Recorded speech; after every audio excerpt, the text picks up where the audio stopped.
Electric വാഹന വിൽപ്പന പ്രോത്സാഹിപ്പിക്കാൻ കേന്ദ്ര ഫെയിം സബ്സിഡി പദ്ധതി വീണ്ടും നടപ്പിലാക്കാൻ ഒരുങ്ങവേ എതിർ ശബ്ദവുമായി കേന്ദ്ര ഗതാഗത വകുപ്പ് മന്ത്രി നിതിൻ ഗഡ്കരി. ഇലക്ട്രിക് വാഹനങ്ങളുടെ ഉൽപാദന ചെലവ് ഗണ്യമായി കുറഞ്ഞതായും ഇത്തരം വണ്ടികൾക്ക് ഇനിയും സബ്സിഡി ആവശ്യമില്ലെന്നും അദ്ദേഹം പറഞ്ഞു. ഉപയോക്താക്കൾ സ്വന്തം നിലയിൽ ഇലക്ട്രിക് CNG വാഹനങ്ങൾ തിരഞ്ഞെടുക്കുകയാണെന്നും അദ്ദേഹം കൂട്ടിച്ചേർത്തു. ആദ്യഘട്ടത്തിൽ ഇലക്ട്രിക് വാഹനങ്ങളുടെ ഉൽപാദന ചെലവ് വളരെ കുറഞ്ഞതായിരുന്നു എന്ന് മന്ത്രി പറഞ്ഞു. എന്നാൽ വിപണിയിൽ ആവശ്യകത വർദ്ധിച്ചതോടെ ഉൽപാദന ചെലവ് ഗണ്യമായി കുറഞ്ഞു. പെട്രോൾ ഡീസൽ വാഹനങ്ങൾക്ക് 28% GST ഈടാക്കുമ്പോൾ ഇലക്ട്രിക് വാഹനങ്ങൾക്ക് 5% മാത്രമാണ് GST നിശ്ചയിച്ചിട്ടുള്ളതെന്നും അദ്ദേഹം ചൂണ്ടിക്കാട്ടി. ഇത്രയും ചെറിയ നികുതി ഈടാക്കുന്നതിനാൽ ഇനിയും ഇലക്ട്രിക് വാഹനങ്ങൾക്ക് സബ്സിഡി ആവശ്യമുണ്ടെന്ന് താൻ കരുതുന്നില്ലെന്നും മന്ത്രി പറഞ്ഞു. പെട്രോൾ ഡീസൽ പോലുള്ള ഫോസിൽ ഇന്ധനങ്ങളിൽ ഓടുന്ന വാഹനങ്ങളുടെ GST വർദ്ധിപ്പിക്കാനുള്ള സാധ്യതകളെയും അദ്ദേഹം തള്ളിക്കളഞ്ഞു. എന്നാൽ ഇത്തരം ഇന്ധനങ്ങളുടെ ഇറക്കുമതി കുറയ്ക്കേണ്ടത് രാജ്യത്തിന്റെ വളർച്ചയ്ക്ക് അത്യാവശ്യമാണെന്നും മന്ത്രി വ്യക്തമാക്കി. വൻതോതിലുള്ള ഇളവുകൾ നൽകിയിട്ടും 2030 ആകെ വാഹനങ്ങളുടെ 30% ഇലക്ട്രിക് വാഹനങ്ങളാകണമെന്ന കേന്ദ്ര സർക്കാർ ലക്ഷ്യം സാവധാനത്തിൽ തുടരുകയാണ്. ഇരുചക്ര അല്ലെങ്കിൽ 4 ചക്ര ഇലക്ട്രിക് വാഹനങ്ങളുടെ വിൽപ്പന ഇനിയും പ്രതീക്ഷിച്ച പുരോഗതി കൈവരിച്ചിട്ടില്ല. 2018 ശേഷം രാജ്യത്ത് വിറ്റ ആകെ ഇരുചക്ര വാഹനങ്ങളിൽ 5.28% മാത്രമേ വൈദ്യുത വാഹനങ്ങളുടെ കൂട്ടത്തിലുള്ളൂ. 4 ചക്ര വാഹനങ്ങളുടെ കാര്യത്തിൽ ഇതാകെ വാഹനങ്ങളുടെ 1.99% മാത്രമാണ്. മാത്രവുമല്ല, നടപ്പ് സാമ്പത്തിക വർഷത്തിലെ ജൂണിൽ അവസാനിച്ച ആദ്യ പാദത്തിൽ ഇലക്ട്രിക് മുച്ചക്ര വാഹനങ്ങളുടെ വിൽപ്പന കഴിഞ്ഞ വർഷത്തേക്കാൾ 21% കുറഞ്ഞതായും സൊസൈറ്റി ഓഫ് ഇന്ത്യൻ ഓട്ടോമോട്ടീവ് മാനുഫാക്ചറേഴ്സിന്റെ കണക്കുകൾ സൂചിപ്പിക്കുന്നു. രാജ്യത്തെ ആകെ ഇലക്ട്രിക് വാഹനങ്ങളുടെ വിൽപ്പനയിൽ കഴിഞ്ഞ വർഷത്തേക്കാൾ 16% കുറവുണ്ടായെന്നും സർക്കാരിന്റെ വാഹൻ വെബ്സൈറ്റിലെ കണക്കുകൾ പറയുന്നു.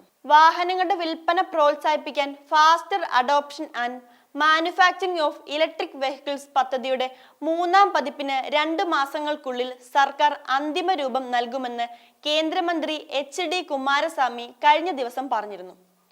ഫെയിം പദ്ധതിയുടെ 2ാം പതിപ്പിൽ 10,000 കോടി രൂപയുടെ പദ്ധതി വിഹിതമാണ് സർക്കാർ അനുവദിച്ചത്. എന്നാൽ സർക്കാരിലെ ശക്തനായ ഗഡ്കരി തന്നെ എതിർ ശബ്ദമുയർത്തിയതോടെ ഇക്കാര്യത്തിൽ കേന്ദ്രം മാറ്റത്തിന് തയ്യാറായേക്കുമെന്നാണ് സൂചന. ഫെയിം 3ാം ഘട്ടത്തിലെ പദ്ധതി തുകയിൽ കാര്യമായ കുറവുണ്ടാകാൻ സാധ്യതയുണ്ടെന്നും വിലയിരുത്തലുണ്ട്. ഒന്നിലധികം ഇന്ധനങ്ങൾ ഉപയോഗിച്ച് പ്രവർത്തിക്കുന്ന ഫ്ലെക്സ് എഞ്ചിനുകളുടെ വാഹനങ്ങളുടെ നികുതി കുറയ്ക്കാൻ സംസ്ഥാന ധനമന്ത്രിമാർ മുൻകൈ എടുക്കണമെന്നും കഴിഞ്ഞ ദിവസം ഗഡ്കരി ആവശ്യപ്പെട്ടിരുന്നു. ഈ മാസം 9 ചേരുന്ന GST കൗൺസിൽ യോഗത്തിൽ ഇത് സംബന്ധിച്ച് ചർച്ചകൾ ഉണ്ടാകുമോ എന്നാണ് ഇപ്പോൾ വാഹന ലോകം ഉറ്റുനോക്കുന്നത്. ഹൈബ്രിഡ് അടക്കമുള്ള ഇന്റേണൽ കംബസ്റ്റൻ എഞ്ചിൻ വാഹനങ്ങൾക്ക് 28% നിലവിൽ GST ഈടാക്കുന്നത്. സർചാർജുകളും സെസ്സും അടക്കം ഹൈബ്രിഡ് വാഹനങ്ങൾക്ക് 48% വരെയാണ് നികുതി. GST 12% 20 ലക്ഷം രൂപ വരെ അടിസ്ഥാന വിലയുള്ള വാഹനങ്ങൾക്ക് 2.4 ലക്ഷം രൂപ വരെ നികുതി ഇനത്തിൽ കുറവ് വരും. സംസ്ഥാനങ്ങൾ റോഡ് ടാക്സ് പോലുള്ളവ കുറയ്ക്കാൻ തയ്യാറായാൽ ഇളവ് വീണ്ടും വർദ്ധിക്കും. അടുത്തിടെ UPയിൽ ഹൈബ്രിഡ് വാഹനങ്ങൾക്ക് റോഡ് ടാക്സ് ഒഴിവാക്കിയത് മറ്റ് സംസ്ഥാനങ്ങളും മാതൃകയാക്കണമെന്നും വാഹന ലോകത്ത് ആവശ്യമുയർന്നിട്ടുണ്ട്. ഇവകളുടെ സബ്സിഡി കുറയ്ക്കുന്നത് വാഹന വിപണിയിലും കാര്യമായ മാറ്റമുണ്ടാകാൻ സാധ്യതയുണ്ട്.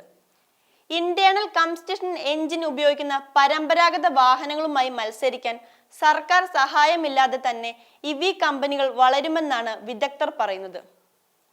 പക്ഷേ ബഡ്ജറ്റ് വിലയിൽ വാഹനങ്ങൾ വാങ്ങാൻ ആഗ്രഹിക്കുന്നവർ സബ്സിഡി ഇല്ലാതെ ഇവകൾ സ്വന്തമാക്കുമോ എന്ന കാര്യത്തിൽ കമ്പനികൾക്കും ആശങ്കയുണ്ട്. ഗ്രാമീണ മേഖലകളിലും ചെറുനഗരങ്ങളിലും ഇവയുടെ വിൽപ്പനയെ കാര്യമായി സ്വാധീനിക്കാൻ തീരുമാനത്തിന് കഴിയും. ഇതിനെ മറികടക്കാൻ വാഹന നിർമ്മാണ കമ്പനികൾ പോക്കറ്റിന് ഇണങ്ങുന്ന മോഡലുകൾ വിപണിയിലെത്തിക്കാനും നിർമ്മാണ ചെലവ് കുറയ്ക്കാൻ കൂടുതൽ ഗവേഷണം നടത്താനും സാധ്യതയുണ്ട്. കേരളം പോലുള്ള സംസ്ഥാനങ്ങളിലെ മിക്ക ഉപയോക്താക്കളും ഇവയിലേക്ക് മാറാനുള്ള കാരണങ്ങളിൽ ഒന്നായി ചൂണ്ടിക്കാട്ടിയത് സർക്കാർ നൽകുന്ന സബ്സിഡിയാണ്.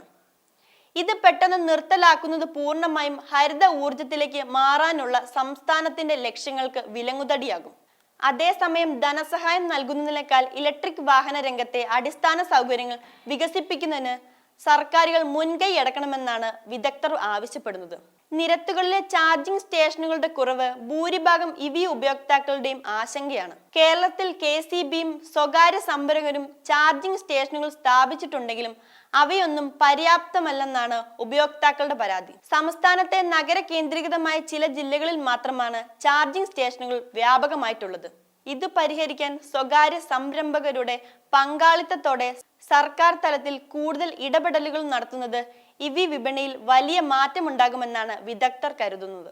ഈ വീഡിയോ നിങ്ങൾക്ക് ഇഷ്ടമായാൽ ലൈക്ക് ചെയ്യുക. കൂടുതൽ വീഡിയോകൾക്കായി യോഗനാഥം ന്യൂസ് ചാനൽ സബ്സ്ക്രൈബ് ചെയ്യുക.